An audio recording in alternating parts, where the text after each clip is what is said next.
And we're back once again. You're listening to the Entrepreneurial Web. I'm your host, Jeremiah Fox, here with my guest, Kristin Wallace. You want to give a shout out? You want to say what's up? Hi, Annette.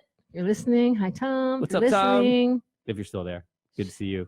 Hope to see you soon, for real. Yeah, for real. Not the Casey Kasem version. Yes, let's go visit them. So your restaurant's awesome. I was there not right. too long ago. Man, and I can't believe I wasn't there. Yeah, but it was dang good. Make sure you tell them the address. No, kidding. Checks in the mail. So I just on the break, we had a laugh. I'd asked Kristin what prepared her. How many DJs did you say you have now? We have 115 DJs. 115. Well, I guess you should tell them what you do. Oh, they're just hanging around my house. Yeah, exactly. It's a home for DJs. That's, it's a New York thing, guys. It's a Staten Island thing. So you started. Yes, I'm from Staten Island, by the way. You started Maker Park Radio. Yes.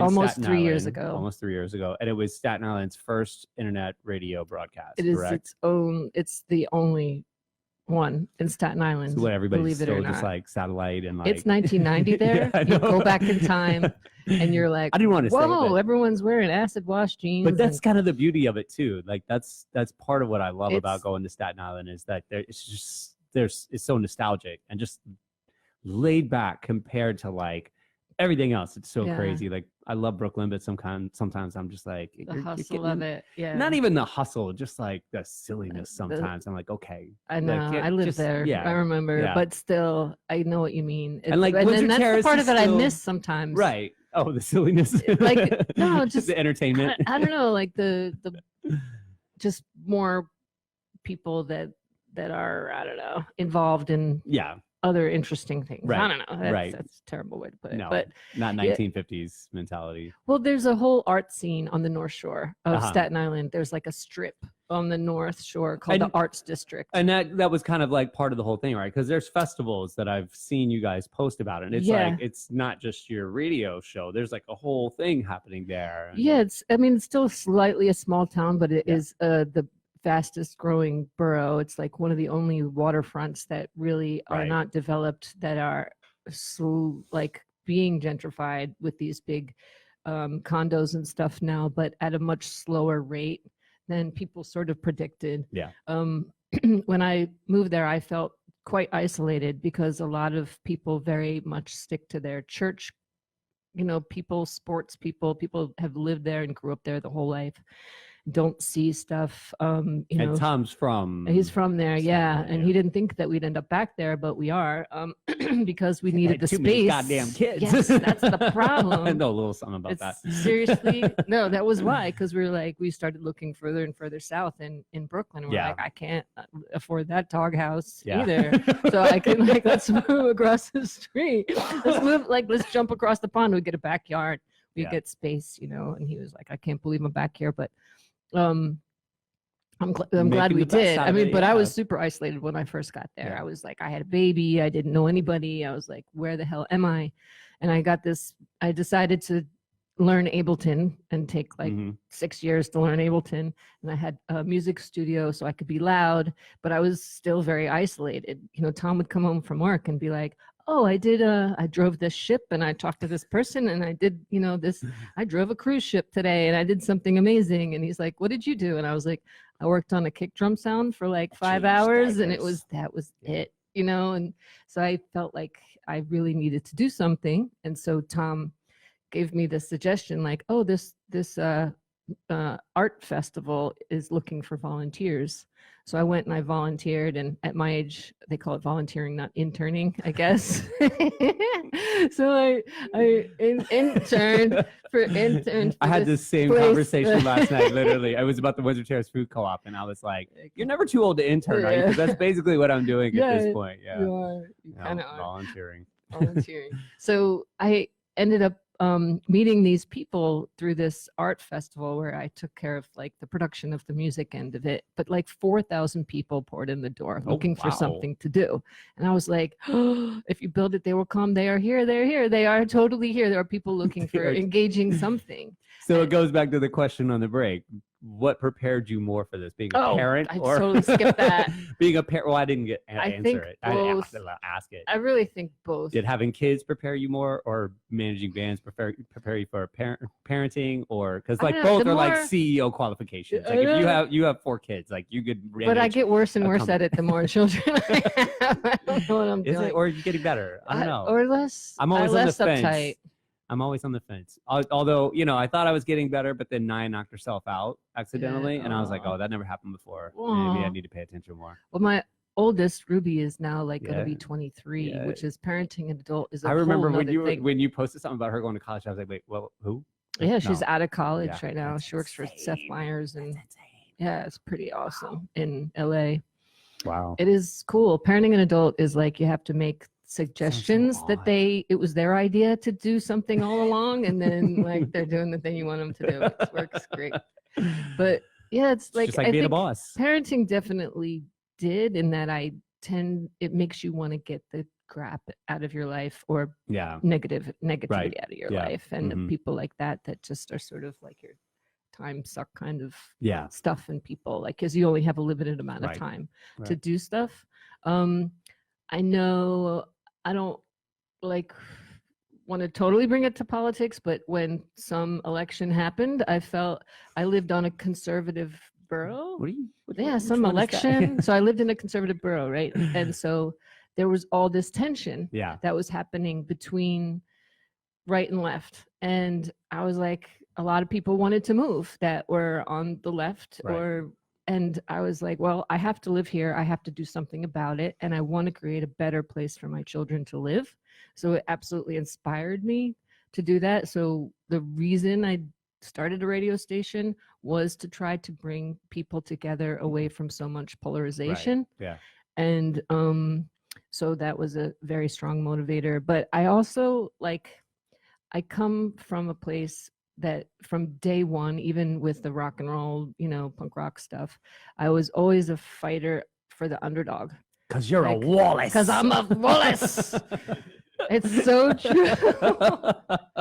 The rich. I was like plotting when I was going to say that. Thank you. Just like, oh dear. Love it. I walked right into that. You did. I was like, wow, that was easier than I thought it was going to be. But I have been. So I've been an advocate for artists, whether it be, to be a person that's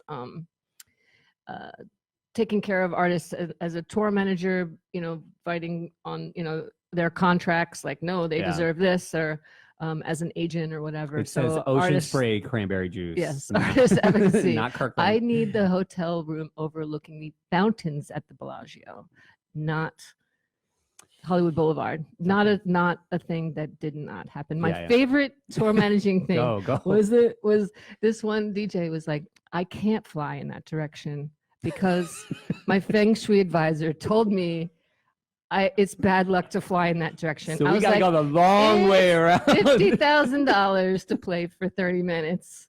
So I ended up calling the feng shui advisor and having a conversation. So he said it was okay. Right? It was okay to drive. So we rented this DJ an RV to drive an insane amount of miles through the desert. Never had that problem again. Yeah, but we got there. Anyway, I digress. So I guess what motivated me to do it was that, and my wanting to advocate for the arts as well, but on a more public level than just sort of through business. And you're also a communicator. I remember your blog. What was it? Bad Moto Mama. Moto Mama. That's what it was. That was a long time ago. I remember that. It was the best. So Kristin and I were neighbors. We lived. We could almost reach through to our house. Like, we were so close that your iTunes would pop up on ours. Like, I would just turn on my computer and I'd be like, oh, there's Kristin and Tom's iTunes. And it was like rockabilly all day. But like the walls were so thin. It was just like, oh yeah. That was crazy. We were poor. We paid way too much for that apartment. And well, it's funny. So now I've got a great relationship with Saber. He was actually on the show, I don't know, in like November or December. I ended up taking the basement space What? And Wow. friends of mine and I turned it into a music studio. But I remember when he first offered it to us, and we like between the four of us, we were like, we can't afford it. It was like we were just like scraping by, and now I have that, and we actually ended up moving in the top floor of that building. So he's now my landlord. But like we're really good friends, and he's a great dude. I remember that these guys moved in there that were practicing drums. Yeah. But we had infant twins at the time. And I remember Tom went down there with like giant circles under his eyes. Yeah. And he's like, you need to shut up. Well, I don't know if they were there when, and so friends of mine ended up moving into your old place. People that I know now, they bought a house in the neighborhood, but the build out was taking too long. So they ended up just renting that for like a year. But there was a producer that ended up moving on to the ground floor. And they had a kid. So it wasn't them, but then it's either his sister or his brother moved into the basement, and they were marimba artists. Wow. So and like all these kids in the neighborhood were taking lessons, but it was like classical music. It definitely wasn't like drums, wasn't like rock and roll. So it was like this crazy place where, you know, kids were learning classical marimba, and I thought that was fantastic. The producer, he ended up, they had a kid. I think they actually had one, and then they had their second one, and they moved out. That's a cool neighbor to have. Yeah. If you're into the marimba. Yeah, definitely. Yeah, we have a drum set in the middle of my living room right now, but Nice. it does, you know, I wouldn't have done that if I had infant twins living like above me. Yeah. Yeah, that was, I don't know. It's all a blur too, because you know you're so sleep deprived. Yeah. At that point. Oh, Patty talks about it all the time. Yeah, you're like, but yeah, we survived. But you know, being in your 20s too, you're just clueless. So you're like, I think I'm gonna put a drum set right here. Yeah. And just play. Like, sounds great. You know? Yeah, I'm sure I did. Yeah. So yeah, no, like I know that. I did. But so we ended up building out the basement. Like I had to soundproof it not too long ago. So now I have like a room inside of a room in that basement. That's way cool. I was going to talk about my buddies, the podcast I listened to this morning, a band called The Spotlights. Have you heard of them? Marty Quintero and The Spotlights. We're going to take another break. We can talk about that in a minute. But they were in the studio for a while. It was a bunch of like crazy people in there. It was nuts. Now it's down to just me, which is kind of nice. Where did you practice before? Because you were. I've had that place for about 7 years now. Prior to that, a guy, it's funny, this guy used to work for Nickelodeon and like just over here in the Viacom building as a composer, and he ended up writing the theme for Dora the Explorer. And he was like, "Oh, thanks, I'm out of here." And he took over an industrial space in Bushwick, and he was so cool about it. He just he didn't charge us. Like everybody had like a duty. Like my duty was to, if anything ever happened to the doors, because he actually had a floating room. So if something happened to the doors, it was double doors. Like that was my responsibility. But if I did that, my band could play there. You know, we could rehearse there. And he recorded a bunch of guys just for free. I mean, he produced albums and stuff. He was really great. He ended up moving to Connecticut, and we lost the space. But that was the first place I had. It was great because the only problem was the height, and this was before the G even went past Smith and Ninth. So I'd have to take the F to the G, then the G to the L, the L out in, and this was, out at the Jefferson station before there was nothing. I mean, you go out there now and it's like, oh, there's bars and organic markets and pizza places. There was one funky bodega. You could buy a 22 at Corona and you were going to get robbed no matter what. Like you ran to the train station. It was like 2 avenues from the building to the station. $7 Corona, please. Man, no, I mean, it was like $2 for a 22, but it was just such an insane scene at that time. And now it's crazy. I played there recently and I was like, where am I? Get me out of here. I don't like this. I'd much rather get robbed than be subject to this ballyhoo. That's what I'm saying. Like the Brooklyn ballyhoo. It's like, oh, guys, really? This is what you decided to do? Like, there were so many options. I know. All right, we're going to take another break. We'll be back in a few. You're listening to the Entrepreneurial Web.